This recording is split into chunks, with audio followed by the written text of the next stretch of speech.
I saw Dibbs had an in-person closing today. I've never done one of those. Tell me about it. Yeah, so really exciting thing that I don't think a lot of people know about. I closed a purchase today. Ooh, I didn't know you could buy a home. No. That's crazy. Wait, really? Yeah, so I closed a purchase today, and the buyer was the seller's kid. Okay. So we did something really unique. The buyer did not come to closing with any money out of her pocket. Okay. Not a dollar. Not a dollar. Down payment, closing costs, interest rate, all fees covered. Did you have to give like a super high rate to credit back No, pay no. them? Actually, she walked out of here with a 1.0 buy down that we paid for. Ooh. I saw that. I saw that yesterday. I was pricing one out. I actually have one of those in process right now. Should be closed in a week or two. Yeah, so she ended up with a 5.2% interest rate for the first year. In this market? Yeah. 5.2% interest rate for the first year. 0 out of pocket costs for her closing. Right. What we ended up using is called a gift of equity. Ooh, okay. So I've heard of those, but I don't know too much about them. Yeah, they're super simple, man. Like it's literally your parents own a home that you know you're either living in or want to live in. Okay. They've owned the house. They want to sell it to you. Okay. But they don't want to, you know, obviously they want you to be able to afford the home. Yeah. Right. So or if I don't have the money to buy it, maybe. Yeah. So they sell it to you at a discount. Okay. Right. So here we have a $200,000 home that we're gonna sell for $175,000. Okay. Right. Closing costs were about $20K. Sounds about right. Yep. They owed about $100K on the loan, so $120,000 is gonna go to between the lender and the closing costs. Yeah. The parents get to keep the rest. Okay, that's their profit. That's their profit. And that's till 175. So the 55-ish K. Yep, 55-ish K. So you're looking at a situation where the closing costs, the $20,000, is coming from their proceeds. So they would have made $75,000 just to keep the math simple. Yeah. Right? They owe $100,000 on the house. Closing costs are $20,000. $20,000 from the $175,000 that their daughter or their kid paid for the house. Mm-hmm. They wipe out her closing costs. They wipe out their old loan. They get money in their pocket. They get a wire an hour after we sign the papers. Yeah, it's huge. And everybody wins. Now their kid's a homeowner. This is on the her house ladder. and her house in her name. You get to transfer the wealth that you got. You had that house. You want to pass it on from generation to generation. Mm-hmm. And what a lot of people do is excuse me, what they'll do is they will quit claim. Okay. I've heard of those. House. Yeah, they'll quit claim a house. This is a really common thing that people do is they'll sign the deed over to a relative, to a family member, not knowing that they can actually help their family member buy that house from them and make money on the sale. That's crazy. So we were able to use this wealth strategy called a gift of equity, where you take the profits, if you got enough equity in the house, you take the profits from the sale and use that to pay whoever's buying the house's closing costs. So that they get in, scot-free. You're giving them a house, but you're also making money by selling it to them. I got a couple questions if you know these. So is this only parent to kid or is this relatives in general? It's like, can my uncle give me a house in that sense? Yeah, so a close relationship. Okay. So it doesn't have to be family by blood? It does have to be family. Step parents? Step parents can give you a gift of equity. Okay.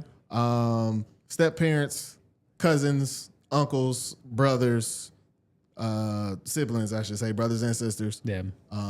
Aunts and uncles. Yeah.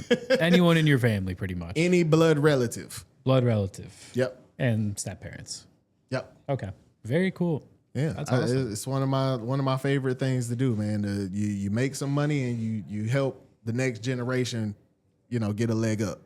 That's huge. That's really huge. A lot of people my age, I think we talk about this all the time, don't think they'll be able to get houses in a lot of situations unless they have good income or a rare circumstance, or they even take a house that they probably, and we hate this term, but living below their means in that sense. So that's really cool that you're able to help people do that, Yeah, in a time where it's more expensive. And to get a rate that low in this market, like, that's a very solid rate historically on a mortgage. We have to get creative. Yep. The traditional ways of finance are like disappearing. Yep.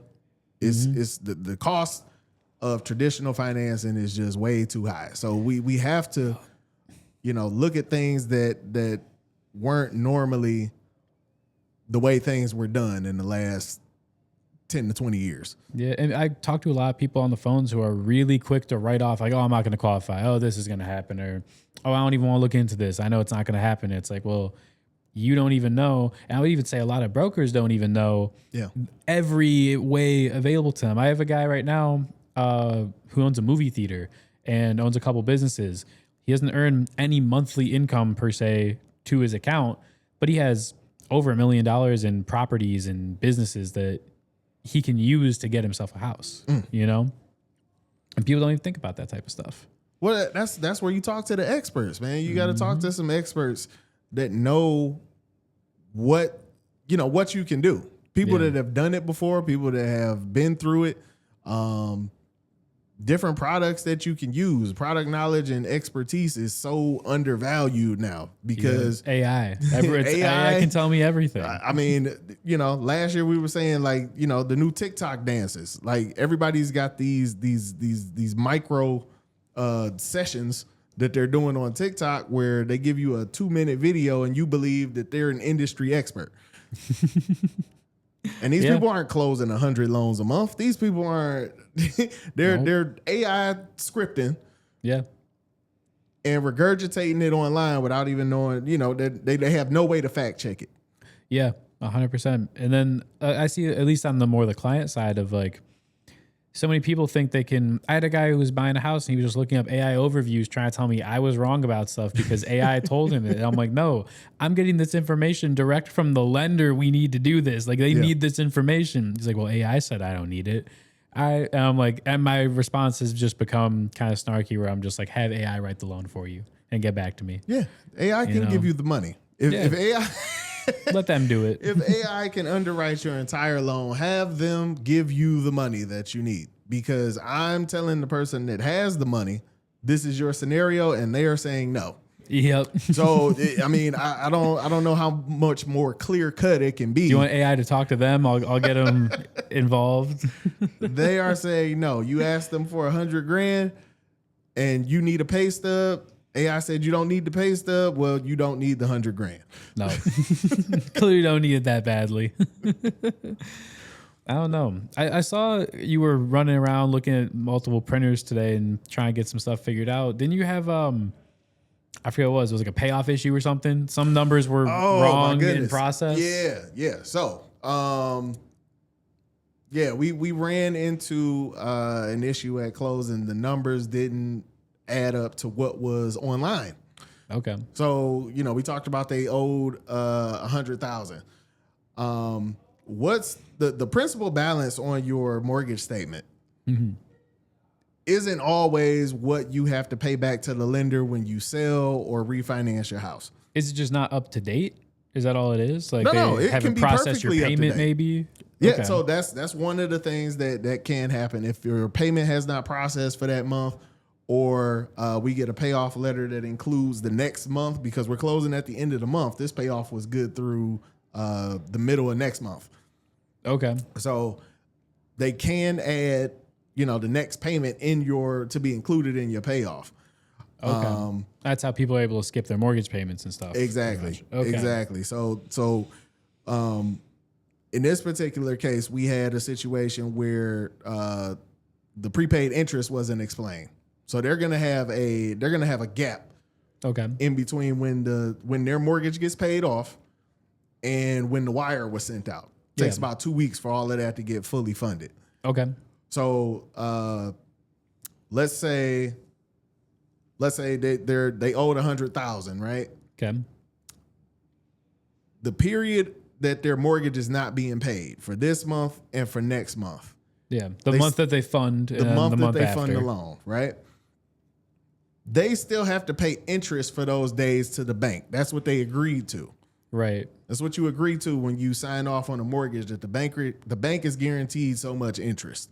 Yeah. Within a certain amount of time. Or Exactly. Whether it's a 360 month loan or 15 years, if you go that route, whatever it is. Yep. So over the next 45 days, their total was $4,000 more than what their principal balance is. The principal balance is what they owe on the house. Yeah. Right? So they owe $100,000.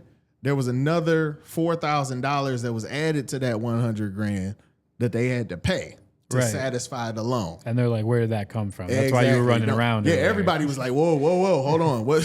Where did this money come from? Yeah, and we were trying to figure out what the number was. So what we ended up doing, we called the title company. Title company sent over the payoff letter. Yeah. So we went through it line by line. Once we understood where it was coming from, everybody calmed down. We got the paperwork signed. Okay. But yeah, that's just a lesson learned. When you're looking at your, you can't just print off your mortgage statement, bring it in and say, hey, here's what I owe. I'm paying that off.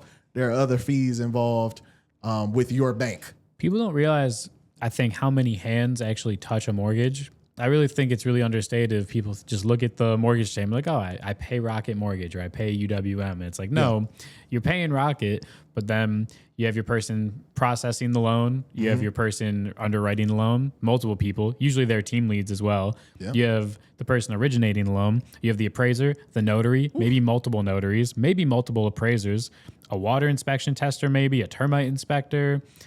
Like, I know I'm missing some too. I know. Title company. When I first got into real estate, I remember, they did a demonstration of, your real estate commission. Everybody says like, oh, the realtor gets this much of the pie. And they took a business card and they're like, okay, realtor gets this much, broker gets this much, appraiser gets this much. The inspector gets this much. He tore the card into like 30 pieces. Oh my gosh. Between the lender, the real estate company, the title company, inspections, and then the buyer gets a house. Yeah. But 30 people touching the deal that's a lot of hands, man. That's a lot of mouths to feed on one transaction. A lot of coordination involved too. Yeah. Yeah. People, like this is kind of like a window into our world of, even in our office. Think about how many people we touch after we get off the phone with a client. We call the homeowner's insurance, grab their quotes, coordinate that with our processors. The processors are calling the title company to make sure that they actually own the house. We're calling the mortgage company, getting the payoff as well, and ordering that. Yeah, like, so, I mean, and that's just us. And then those people are reaching out to other people to get the information that we need to close. Yep. So title companies got to reach down to the county. Yeah. And get the tax record. Sometimes counties have to go to the courts sometimes if there's certain documents, or the states, or they can get really deep depending on where you are. If you're in Texas, you have land surveys now. You have another person. Oh my goodness. Don't talk about the divorcees they call in. We got to locate the husband that you don't talk to anymore. I have one of those right now. They're still married. She owns the house, but he's on title. And she's paying the mortgage and everything, but he has to sign up. First, they need to go to the court and get officially divorced and sign the divorce decree before we can get that document from the court, submit it to the underwriters, to then have 3 other conditions we have to figure out before we can close the loan. Weird get scenarios, bro. Just weird scenarios. And, we got the tools to close them all as brokers because we're badass. But that's true, especially us. But I mean, like, even a situation with like the lower credit scores, we can't always predict whether somebody's qualified or not just based on their credit score. You got someone qualified at a 497 a month or so ago, didn't you? A couple people, actually. A couple people, yeah. Couple people. We like, so, and that's not guaranteed. I'm not advertising that I can get people that with sub 500 credit scores. it's all based on the situation. But you can't just like write off and say it's impossible either. I feel like a lot of people are real quick to say, "Oh, it starts with a 4, go away." Yeah, like, I don't tell people no. I'll tell a lot of people not right now. Yeah, or let's see. Might be another. Maybe you have some assets. Maybe you have another factor. Who's to say? I do the full application for anybody that wants to, own a home or see if they can get some equity out to make their situation better. Yep.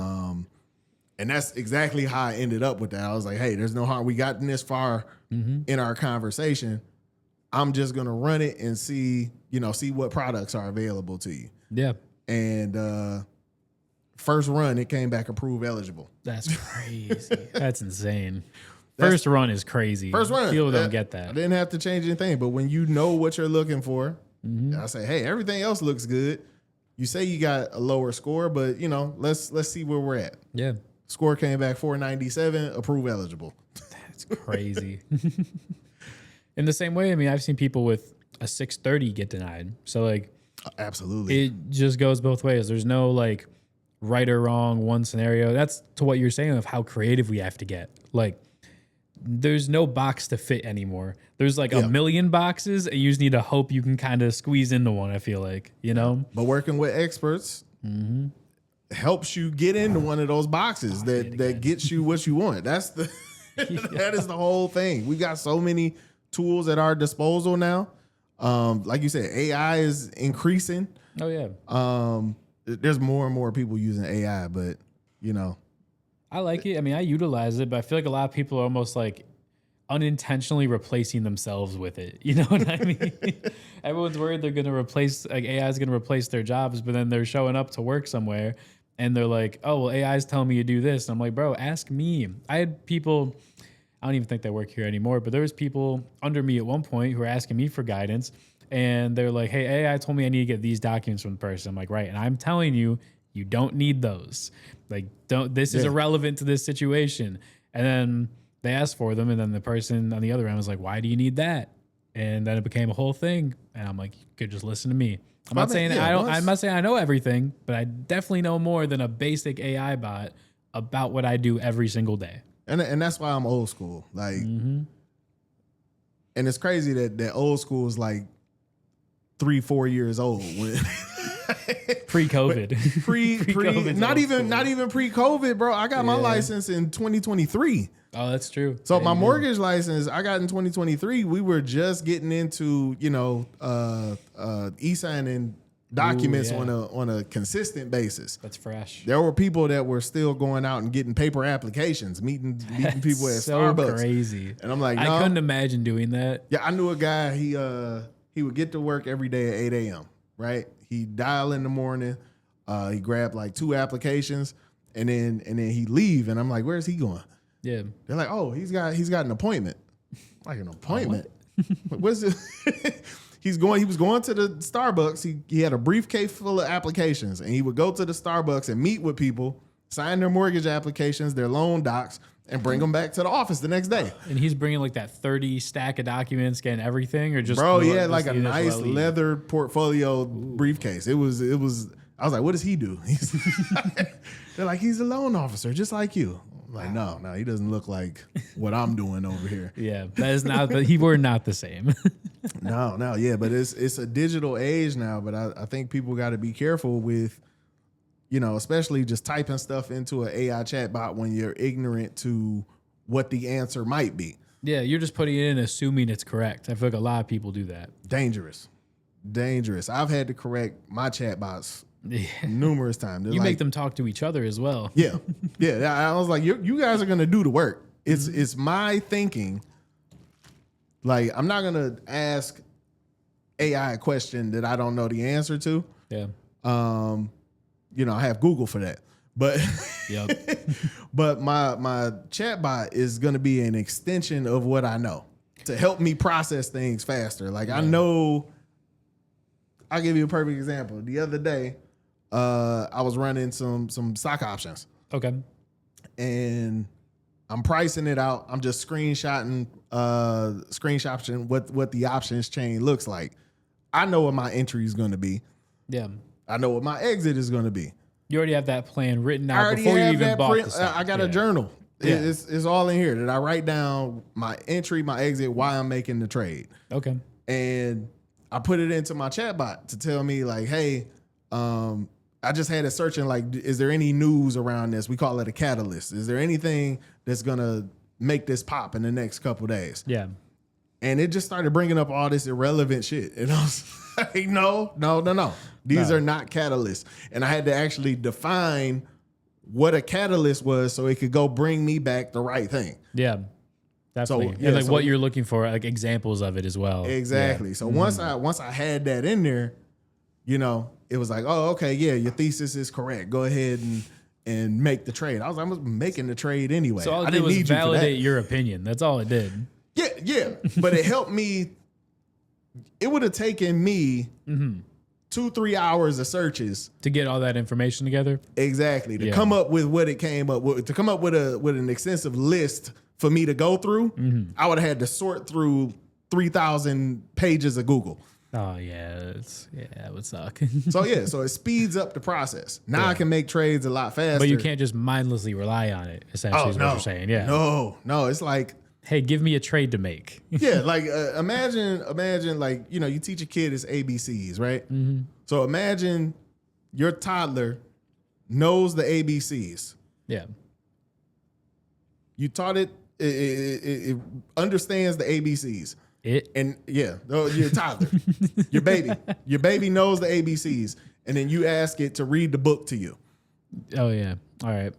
It knows all the letters, but can't make a word together. Exactly. Yeah. So that's how I feel about AI until you actually train it. What's going on? I like that. It's not useless, but no, that's a good analogy. Though. It's pretty close. Speaking of useless, I was going to say this a couple minutes ago. I used to think realtors were so useless when I didn't know anything about the industry. Damn. Yeah. No offense. I thought it was just like, oh, this guy's just showing me a house. I feel like I'm going to know what I want out of a house and like what I'm looking for. But then seeing again, we've touched on this of how big the market is, how many people exist, how many types of people exist, how many types of homes exist, not even knowing where to start, like walking in, like, I feel like some people probably think they can walk up to a realtor office and be like, hey, I want a house, and everything can be done right there. Yeah. And that's not at all how it goes. And like, I didn't realize how much work realtors had to do to coordinate with us, to show someone houses, to show someone multiple houses, for them to maybe not even like one, to coordinate all the purchase agreement paperwork, get with the listing agent of that house, and get with the sellers. And it's a long process. I always thought I was just showing a guy a house. No, you know? there are realtors that can't tell you everything that they do. Yeah. Like, it's the job doesn't stop at opening the door or handing somebody keys. Yeah. You know, I used to tell my clients all the time, I sold real estate for 13 years. I'm a referral based agent now. You know, my team pretty much handles everything that I send out. Yeah. But big time.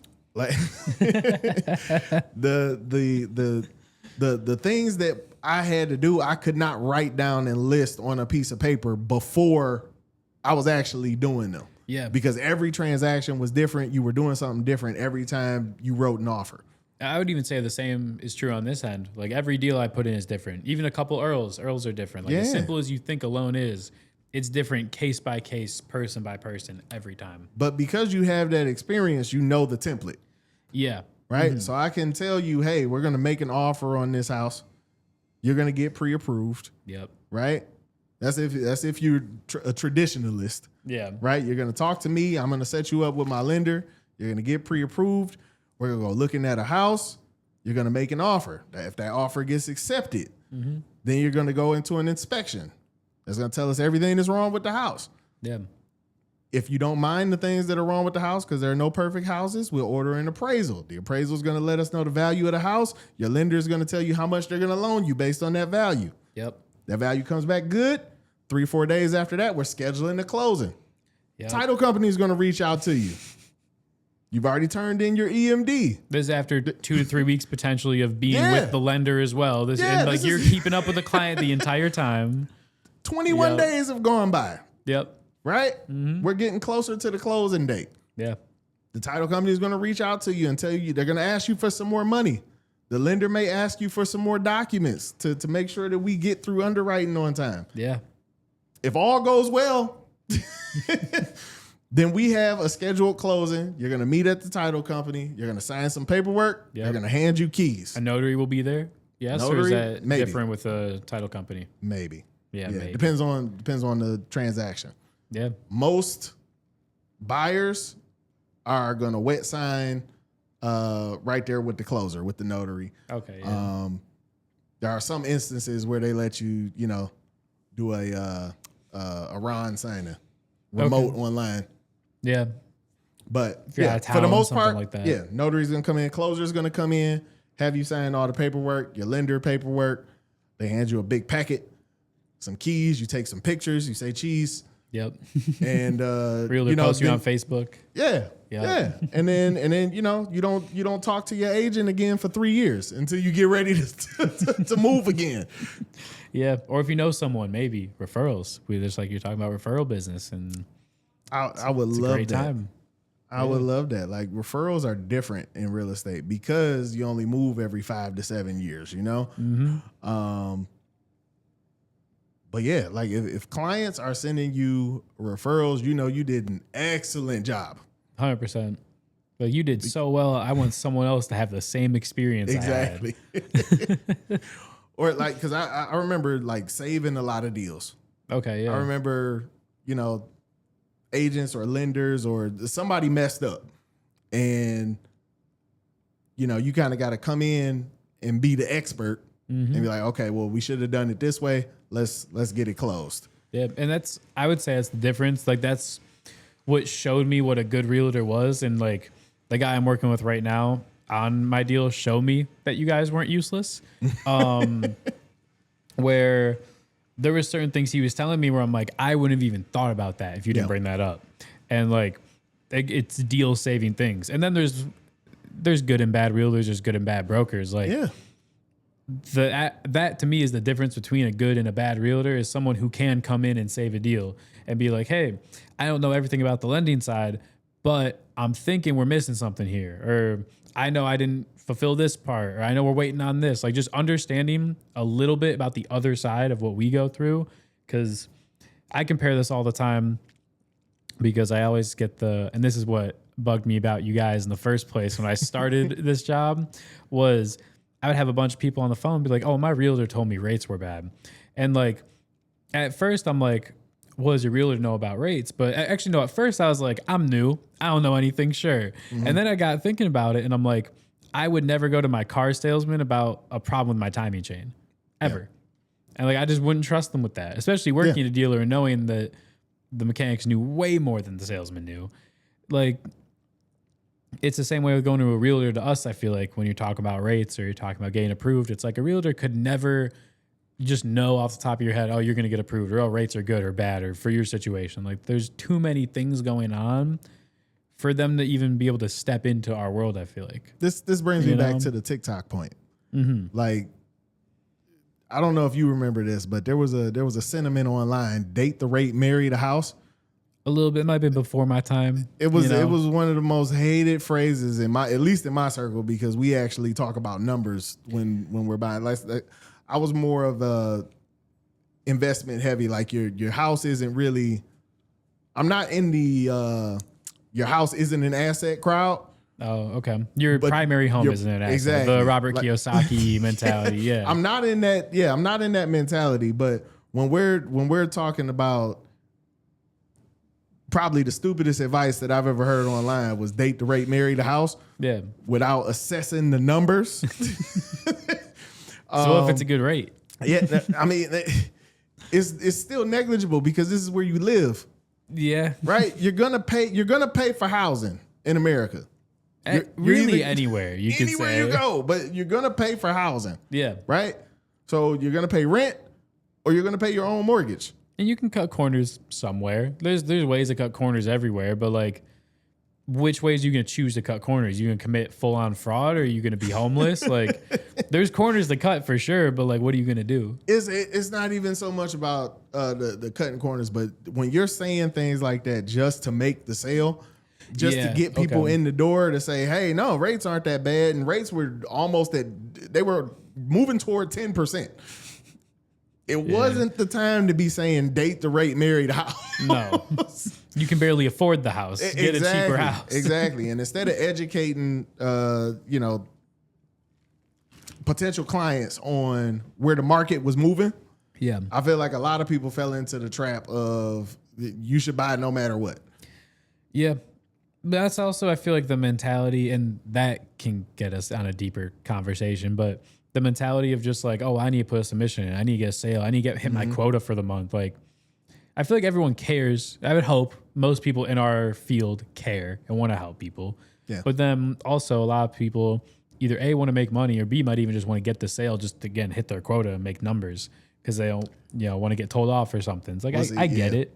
But I haven't been in that space for a while. So it's like, I can't say that I've never pushed a deal because I needed money. Yeah. Right. But I understand that there are people in that position that was like, I need this to close. Yeah. And that's what I was saying, how this gets a lot deeper of like, everyone's living check to check. The people that are buying the house are living check to check. The people selling the house are living check to check. And I would say most people in between on that stage of the process are probably also living check to check right now. That's just kind of where we are. And like, obviously there's people up here, there's people down here, we know, but like there's exceptions to every rule. But I would say everything is so tight right now. Like we talked about last week, everyone is so squeezed where it makes the quality of almost any industry, I'd imagine, not just ours, worse because people aren't focused on the educational side like as much as we are. They're focused on just getting someone in that house or getting someone that like loan closed. Like people aren't educating enough. They're just trying to hit their quotas, I feel like. So if that's the case, like wouldn't volume just win out? If you just hit your quota, do you need every deal to close?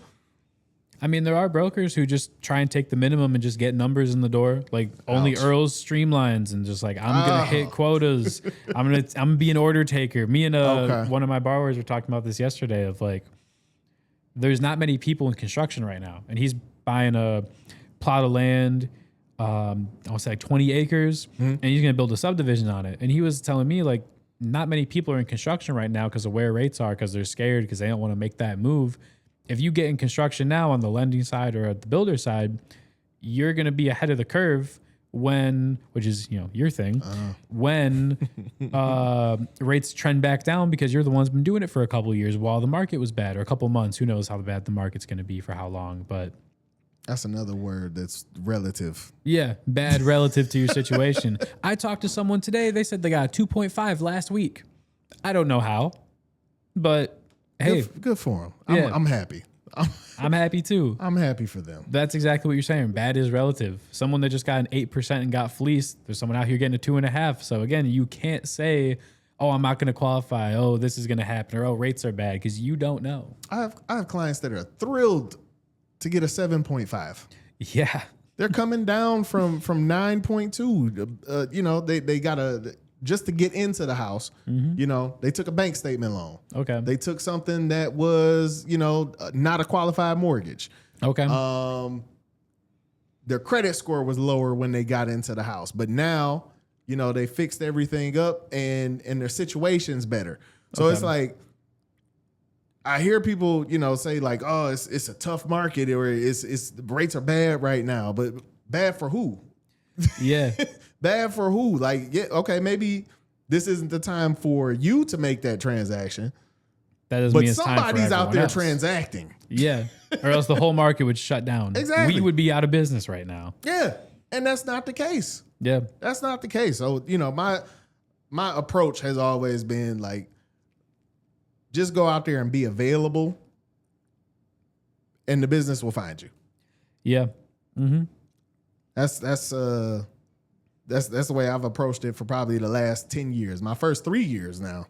And this, yeah. That's where the struggle was. Yeah, that transition over to being a broker. That's where I'm like, okay, maybe it's time for me to go get a job. Maybe I need a real job. let me go work for somebody. Yeah. To get a check every single week. Like this is hard. Yeah. You got to put time in. Oh, you got to put the time in. It shouldn't take you 3 years, but I probably didn't take it as serious as I should have.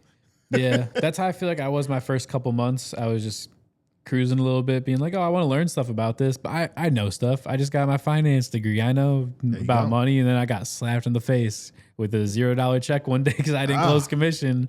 I'm like, all right. Yeah, I need to lock in.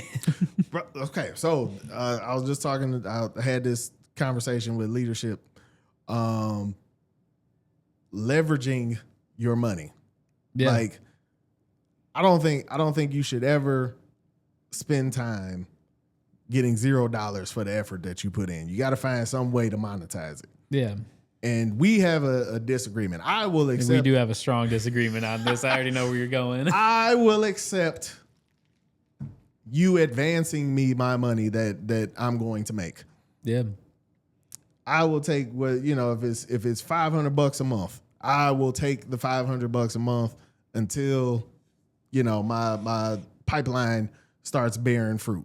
Yeah. You have a hard stop on, I'm not on anybody's shit. Yeah. But I wouldn't say that because I'm not like Dave Ramsey levels of deep. I'll play the game of debt. It's a game we all have to play, but I'm not going to not go into debt. I've taken business loans out for things. I've gotten the 0% cards and transfer. I'll play the game of debt. I don't like doing that with my paycheck, like directly coming out of my paycheck. At least let me make that decision when I'm buying stuff on a card or whatever. And like with my employer, but also I feel like there's the other side of it. I hustle harder when I see that $0 check, and I definitely like make up for it by doing so. Whereas if I'm getting my guaranteed bills paid, my reason to hustle lessens because technically I survived. My bills are paid, and my bottom line wasn't affected. Where when you get that $0 check, now my bottom line's affected. I need change. I need to do something, See, it has the opposite effect on me. Interesting. I get depressed when I have worked and worked and worked, and I know it's coming, but it's not there. All right. Yeah. So if I see like my pipeline's full, right? Yeah. But I can't wait on you to bring me your pay stub or the underwriter to flip this to clear the close. Yeah. To, fly down to Miami for my son's football game. That's true. But that's what you got credit cards for. Hey. That's where you can make that decision yourself. Or if you have money in the bank, hopefully. Yeah. So, so here's, I have buckets, right? Okay. I got SoFi. I'm going to put the link in the. Oh, yeah. Get all that referral bonus. I have SoFi. We have vaults. Okay. So if I'm going to Miami for the football game, I got to dip into the football vault. Okay. I'm not going to take from my emergency fund vault for the football game. Exactly. And put it over into the football. So, hey, somebody's got to put this cost. I've already put in the hours. Right. I'm leaving. All put that on my check. I do things a little bit differently where again, this is where I was stupid and put all my money in crypto for a long time, but I like doing it where I have my money in assets where, again, I definitely vastly overdid this. I put so much of my money in assets where I'm riding a really tight line of a 1 month emergency fund and just to hold no cash at all. And I definitely have a liquidity problem now because of that. So I should have eased off a little bit, and this is why a balanced portfolio is a good thing to do. Yeah, that happens. But yeah, I over leveraged myself, and I didn't have enough liquidity, and that is where my issues come in of needing to take out a loan for my business or something like that. I have the money. It's just why would I sell an asset to take out a loan when I can just hold the asset and then also take out a different type of loan, like a credit card or something. Yeah. So I don't know. Again, I'm here for finding the game of debt, but I feel like income's a me problem. I gotta fix that. I gotta lock in. I gotta get fired up. That shouldn't be on my employer or anybody else to especially in like a sales job. Now, if I'm in a W-2 job and I'm getting paid for my hours, give me my money. Oh no, yeah, get your money. But in a sales job, I feel like for me, it gets me fired up of like, I need to lock in harder. I need to put more time here. I need to, something I'm doing isn't working. Mm-hmm. Let me analyze. And it puts me in that mode, you know? Yeah, so here's my thing is like, it's already my money. All right, yeah. You get what I'm saying? Like, Yeah. like, But it's not just the loan because you doesn't haven't. close. No. But like I said, my position of abundance, Yeah. I'm going to find the business, right? So this is already my money. Okay. I just haven't paired it to where you're going to pay it out to me yet. I guess that makes more sense for you because I want to say business is guaranteed in your position because nothing is guaranteed, but Right. like you have a lot more sources. I'm going to find it. Yeah. You have a lot more sources than I do in terms of like past clients or realtor connections or other broker connections, maybe that if they quit and they're like, hey, take my whole pipeline. You never know. I feel like I'm still new enough where I don't have as many sources to feel comfortable doing that. But I see that mentality now though, for sure. I guess my whole thing is like the time's kind of going to pass anyway, where it's like, well, if I have the money or not, as long as my bottom line's good, as long as I'm paying my bills, I can show up and not get a check. As long as I know I'm going to keep hustling to get that check and get there. I mean, it's even like with the podcast or with my DJ stuff, with music, it's like I can keep putting time and throwing my time into stuff. And then I know the money will bear fruit at some point. Yeah. But I'm cool with putting that time in if I know. And I do know because I'm putting the time in and I know nobody else is going to do it and I'm going to get what I want out of the time I put into whatever I do. I'm okay with not getting, I won't say instant gratification, but gratification in a relative amount of time. You know what I mean? I like building margins. Okay. So anything that I do, any business that I start, I read a book a long time ago when I was selling real estate full time that told me to lead with revenue. Okay. I'm not going to start a business that isn't making money or I don't have a revenue stream built into it. Wouldn't you argue that's exactly what we're doing right now? No, because there is a business model behind it that can generate revenue. And there's sources of income coming for sure. Yeah, I'm not saying that I have to make money from it, but it does need, like, it doesn't need to. There needs to be a goal. There needs to be something that's gonna bear fruit. Exactly. So we have something set up for us to make money. Yes. The businesses, like we're leading with the revenue, meaning that we have a way, before we recorded a single episode, we had a defined plan on how this was going to enrich us. Someone sponsor us, please. Anyone want to sponsor us? That's one of the, that's one of the things. Yeah. I just shouted one out. Yeah. The SoFi referral link. Yeah. That is a way for us to make money through affiliated. For you to make money. You have the link too. Oh yeah, I still haven't set up my account. So, don't act like this is one-sided. You have the link. Yeah, that's my bad. So, but that's in the way that I'm thinking, if there can be a positive cash flow, Yeah. then I will 100% go 2 feet in with that business, even if it means going into a little bit of debt until the revenue engine kicks on. Okay, I see what you mean. I guess then you just treat that towards your W-2 income in our sales job as well. Yeah, so it's like a so let's say you're getting we were talking about building up the margin. Yeah. Right? So by the time your sales catch up with what you've already taken, you've got a cushion on it. You didn't have to wait for that cushion to get here and struggle for 90 days before you got the payoff. What if I like struggling? Hey, what if I like making my life difficult? I'm not here to talk you out of struggling. Yeah. I just want to give you my perspective on, I don't feel that struggle is necessary. Yeah. Like I told you before, I don't have like one of those rags to riches stories. I've been very comfortable in everything. Definitely. So Not to say that I don't have problems, but I can't add, the canned Merc. You were never living off Spam and ramen. No. Yeah. No, that's not my story. Right. So, so for me to accept less than that, it has to be really bad. Right. Especially when you're building up, like, because you're very similar to me in this sense where I'm building, if we want to count this, I'm building my DJ business, my production music business, I put separate to my DJ, and they intertwine a lot, but they are separate sources. Yes. And then this, and then I want to get into real estate, and then I have my actual job I put time into. Yep. Like, I have 5 sources right there. And really, you could argue a lot more than that because, actually, do you treat each individual property you own as its own business? You look at them completely separately in a vacuum?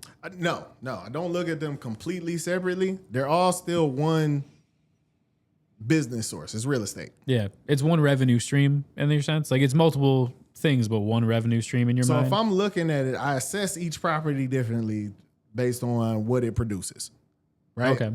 So there are properties that are strictly there just for the appreciation, that I know this area is going to go up, and whoever's paying the rent in there is just paying the rent until I can collect on the appreciation. Right. There are rentals. You're only making $5 a month on it. Yeah. Let's say $5 a month. Yeah. Something small. Yeah. So, and then there are the rentals that are, cash flow. Yeah. I said a long time ago that I was like, all right, if I get 5 houses that pay me $1,000 a month, I can retire. And those are the ones that are purely for your month in, month out income. You don't even care about the those are just the regular bills. And that's what I was like, and it's like plans change as the market moves. Yeah. As the world moves around that. You have to adjust. Some of those deals don't exist anymore. Yep. You can't, so you're starting out, you can't replicate that. Yeah. Because that market does not exist. I couldn't do what you did to get where you are now. Right. It just wouldn't happen today. Right. In the same way, when we get, well, I guess separately, when I get where I know I'm going to get to in, let's say, 5 years, someone 5 years from now can't start where I did and get there. Exactly. You can follow the template like we talked about with being a realtor. There's a template there, but are you going to put the same amount of time in the same spaces that I did, the same way I did? No. Because you can't. It can't happen. Doesn't exist. So one of the ways that I got a lot of my clients as an agent was going to networking events. Okay. So I would go to networking events from 2018 to 2019. What type of events? So we would do real estate investor events. I would go to those. Wait, was this where you did the homeowners brunches the buyers and stuff? brunch. Yeah. Yep. I would go to different banks and I would host buyers brunch. I bring bagels and orange juice. We make, mimosas at the ones that were cool. And I had personal relationships with the bankers because, I had multiple accounts. Yeah. So the bankers would let me in, they let me rent out a room, help me market it, and then we would just bring people in the basement and get them pre-approved for houses. You bring people in the basement and get them pre-approved for houses? That's what we did. Yeah. It was a I feel like that's a weird word of mouth thing to tell people. I mean, but that's what we were telling them. But yeah, I had different lender partners that we would do that. I did that in each county. I was in Macomb, Wayne, and Oakland. Oh, sweet. I had a banker in each county at different banks. Yeah. And it was highly successful. People from the neighborhood would come out. They would ask me, when's the next one coming? They wanted to send their niece, their granddaughter. Do you think that was common at the time? No, people doing it wasn't. Your events? Nobody was doing that. Okay, wow. Nobody. I'm not saying I was the first person to do it, but nobody was doing that. Yeah. I was the only one. Wow. And ahead of the curve. Right? And, I was probably about your age doing it. Yeah. So I think where the disconnect was for a lot of people was this 23-year-old kid is leading on how to build wealth and home ownership. I'm in a bank in Macomb Township. Yeah. Where these people have that time, $300,000 homes. And they're like, who's in charge of you? Like, who else can we talk to? Who do you know here? Yeah. So, but that's where that led to the model that I have now is my referral business. Okay. Yeah. So anytime I get a lead in Macomb Township, I have an agent that's in Macomb Township Yep. that will split the fee on, what that real estate client would give him. Yeah. Because I I build couldn't relationships at that point too. So that's Exactly. probably mutual as well. Where when you get clients, they probably also are like, hey, dude, I got a guy. He needs to get pre-approval. Yep. Yep. Well, now, yeah. So Yeah. Now. But this was just a courtesy of the business. I was an agent. You're an agent. I'm not going to drive an hour from Livonia over to Macomb Township to. And you're not going to drive an hour either. Exactly. So let's refer business back and forth to each other. Yeah. And that worked out well. Mm-hmm. But it was just like, it was a time where you could go outside. COVID switched all of that around. Yeah. We couldn't do anything. Oh yeah. And it changed how people Killed your business model at that point. Exactly. So I had to adapt again. I started doing Zoom meetings. Yeah. So I was already doing Zoom meetings I had military clients that were like stationed in Japan. Okay. I had to get up at 4 or 5 a.m. and do my buyer's consultations for them so they can move back stateside. Damn. So COVID hit. I just went to an exclusive online meeting only. Okay. Yeah. That worked very well. should Nobody was doing that. Yeah. At the time, you were probably the first one to do it. My dad had he's a yoga teacher. I don't know if I've told you that. So like, obviously the whole thing was always in person, and I don't know if other people were doing it, but he switched to doing a Zoom meeting yoga class where he had like 50 people, 100 people in a class all in Zoom. Yeah. He shared the playlist. They're all going through it at the same time, and everyone's doing the same thing. So like that had to be the adaptation at the time, was doing everything remote. Man. And that's kind of how I feel like we got here, is remote went from being the adaptation to becoming the standard. Yep. Mm-hmm. Yep. And it sped everything up because it was better. It just makes more sense. I can help someone just as well in Colorado as I can here. I know the business the same. There might be niche laws I don't know about, but that's what we have the internet for. Yeah, because I know you weren't around for this. We used to have to get wet signatures. Like e-sign was not a thing. No, that wasn't me. Yeah, I wasn't there for e-sign that. was not a thing. Like this is like, and like you said, now it's like the industry standard. Yeah. If you're not e-signing, what are you doing? You're not going to sign these documents at Burger King. If you're wet signing, it's like, I feel like it's performative. You know what I mean? You're doing it just to say you're doing it. You're going Here's somewhere. my pen with my ink signature. Yep. You might as well pull out one of those feather pens and dip it in the ink at that point. Like that's how. Yeah. That's I want how my agent to wear a full suit as well. You better pull up like that or I'm not signing. Oh my God. I like it. Mm-hmm. I like it. What else happened today?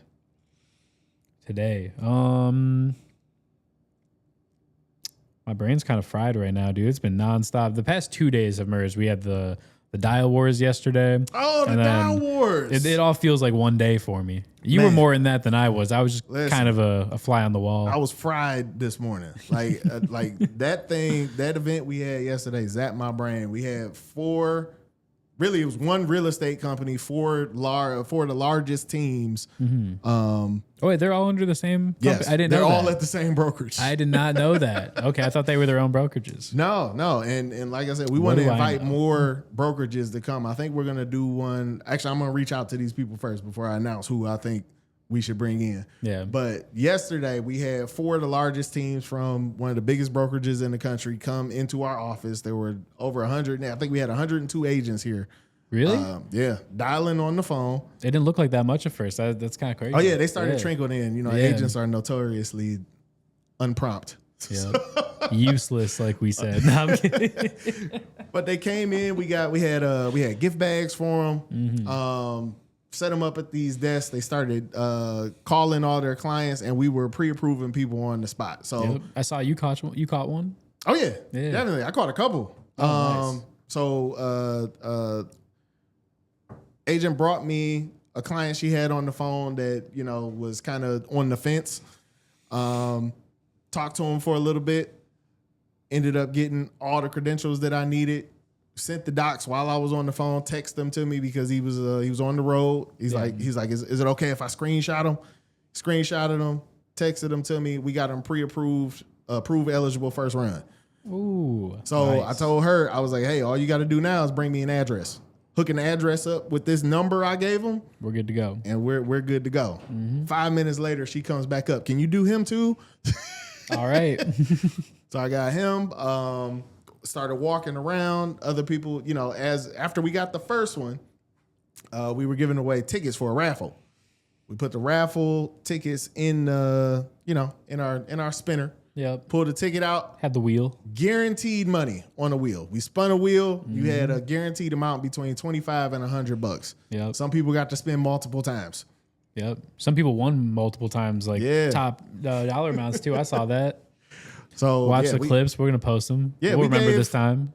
I think we gave away over $1,000 easily. Yeah. Yeah. And trophies. Yep, trophies. So trophy went to the top appointment setter, number one closing brokerage company. Yep.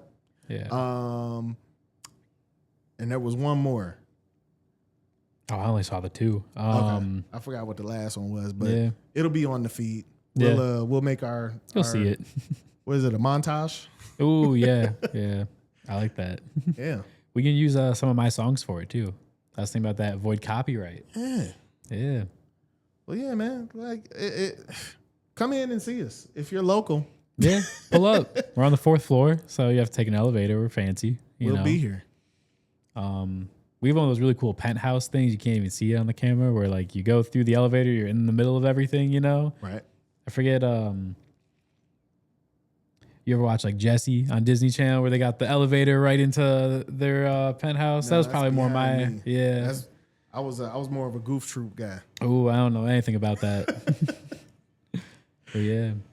No, I like that Dial Wars idea though, because again, kind of what we were talking about. A lot of us on the broker side don't know anything about the realtor side, and like I thought they were useless 6 months ago, and I feel like a lot of them don't know what we do and how like they know that they need us, but they don't know why they need us or what we do exactly. Yeah. And I feel like that's a better way of saying like what I thought about y'all is like, I didn't know why we needed you. I didn't know what you were providing, but now I see it and I'm like, okay, it makes sense now. Yeah, so there's a difference between working with professionals and amateurs, right? Yeah, you get a lot of people in a lot of industries. I'll say this unapologetically: the bar is too low. Way too. Wasn't it okay? You can correct me if I'm wrong. I think last year only like 25% of agents actually sold a house, like licensed agents. We actually had a transaction, 20. I should say. It was 20%. So 1 in 5. Yep. 1 in 5 was the number. 1 in 5 agents are mediocre. Like that's the bar. Not even, that's the floor. That's not even mediocre. Like how do you even call yourself an agent at that point? That one. Because I mean, in every 5 sold one house. What? How many does that number change if it's like 5 houses or 10 houses? Yes. Well, yes, I want to see that number. Yeah. Oh, way less. It's even less. I would say it's probably 10%, I would imagine, just at 2 houses. No. The exact number. So you can go on National Association of Realtors.org and actually get do that this. Live. Because, I look at the stats. So according to NAR, an agent that sells 6 homes in a year is in the top 1% of sales. Wow. Out of all agents in the contiguous United States. Wow. So if you sell 6 houses, that's a mediocre agent. 6 houses. That's 6 homes a year.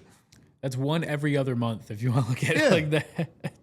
So, I'm coming from my best year in real estate. I did 26 transactions. Okay. For 26 transactions for 46 sides. 46 side. Okay. Yep. So that's a buyer side and a listing side. Yeah. Which one do you remember? What you had more of? Listings. Okay. Yeah. So because you were more of a seller's agent, you didn't want to show people houses. It's not that I didn't want to show them the houses. It was not an efficient spend of my time for what I was doing. Yeah. So those were more of the deals that I would refer out to agents that were on my team because they had more time to do those types of transactions. Yeah. Okay. But yeah, like as a solo agent, if I'm doing that many transactions and you're telling me that the industry average for an average agent is 6, I was like, What are we doing? What are we doing? What are we doing? What are we doing? I'm looking at housing statistics on there now just because I got curious. So in March, 682,000 homes were sold total. I feel like that's a low number, right? For like, what is that locally? New home sales in the country, whole country. 82,000 homes were sold. 1.5 million were on the market. It says housing starts. Is that on the market or is that listed that month? Housing starts. It sounds like new construction to me. Okay. They broke ground on constructing houses. Actually, yeah, that does sound right. So almost 3 times as many homes were, let's say, about double the amount of homes were started construction on as were sold last month. Wow. There are 40,000 agents in Michigan. So you're telling me the whole country started 6,000 homes? 682,000. See, okay, all right. That's oh, you saw that 6,000. Yeah, I was like, wait a minute, man, wait. Yeah, there's 20 houses for okay, sale. 682,000. But you see, so if there's 40,000 in Michigan, right? 40,000 agents. Yeah, that's not all realtors. That's just real estate salespersons that are licensed. Yeah, right. People who might even just hold their license just to have it. Right? Yep, exactly. $600,000 homes is not even one house per agent if we extrapolate that through the states. Yeah. So like it's there are more homes being sold, or I'm sorry, there are more real estate agents than there are homes being sold. Yeah. There are 3 million licensed agents in the U.S. Quote AI. We can't believe everything we hear. So according to that stat, there's what, 0.2 house for every agent to sell? Yeah, of active listings, yeah. Yeah. Yeah. And then who knows how many of those agents are doing buyer and seller side. Yeah, but that's what I'm saying. The competition is so thick. Mm-hmm. You're going to have amateurs and you're going to have professionals that you deal with. Yeah. And the gap is wide. Very wide. So wide between somebody that knows what they're doing and some asshole that passed the test. Again, even when I sold my first loan, I had my license, my bachelor's degree in finance at that time. So, and I didn't even sell the loan. I was just the guy who was like, hey, do you want a loan? Let me get you to talk to someone who knows what they're doing. And even then, I didn't know anything about this. With a bachelor's degree in an adjacent field, couldn't tell you anything about this. I could tell you a lot of the terminology and what it meant, but like how that applied to someone, beyond me. But I think that's the best way to start is on a team and learning. Like if I could start over in real estate, I would join the team. That would be the first thing I would do. I would get my license. I would get on somebody's teams and I would say, hey, can you show me how to take a lead from contract to close? Yeah. How do I get business? They can do everything themselves. Yeah. How do I get business? Show me how to take this application. How do I take somebody to go see a house? Because in real estate, it depends on where you start. But most real estate offices, because I bounced around a lot, will give you all the tools and say, all right, go make us money. Yeah. Which I prefer that approach because I actually like learning stuff. I don't like being bad at anything I do. If I'm going to do something, I want to go all in on it. I don't want to do 20 things half-assed. I want to learn a couple things really well. And like, that's what I really liked here is I knew nothing about mortgage coming in. Now I know, I would say a lot more than people who've been doing the job longer than me who are trying to get by themselves more or do more themselves. They're definitely invested in you advancing past where they are. Yeah. Because they don't want to do it. Yeah, hell no. Yeah, you make me money. I know stuff. I'm going to tell you the stuff so you can do it. Leverage. Yeah, leverage. It's all leverage. You got to think about that. That's an investment. That's the same thing about the draw situation. Yeah. They're putting out money so that you make them money. Yeah, and time. They're putting time in as well. They don't know when it's coming back. They just know that it's going to come back eventually. Yep, and they believe that whatever they're doing in their work, because they believe in themselves enough, just like I believe in myself enough to make that happen, I'm going to go through the mud. I'm going to take my loss sometimes because I know that the time I'm putting in is going to be worth it. Damn. You know? That's full circle. This It podcast is so worth it. It's so worth it. Wait till we have ads and sponsors and people on like the podcast. and subscribe so we can do more of these because, you know, we enjoy, as much as we enjoy spending our time together, we definitely like to earn a little bit. So hit that like button, hit that subscribe button, turn on the bell icon so you know when we post a new episode. DM us on Instagram. I don't know. All the things. Do everything. Do everything. All the Just let us things. know what you want. First and future podcast. We're going to get people on the podcast soon too. So the more people that watch the podcast, the more types of people we can get on the podcast. There we go. Tell us what you want to see. All right. We good? We good. I'm good.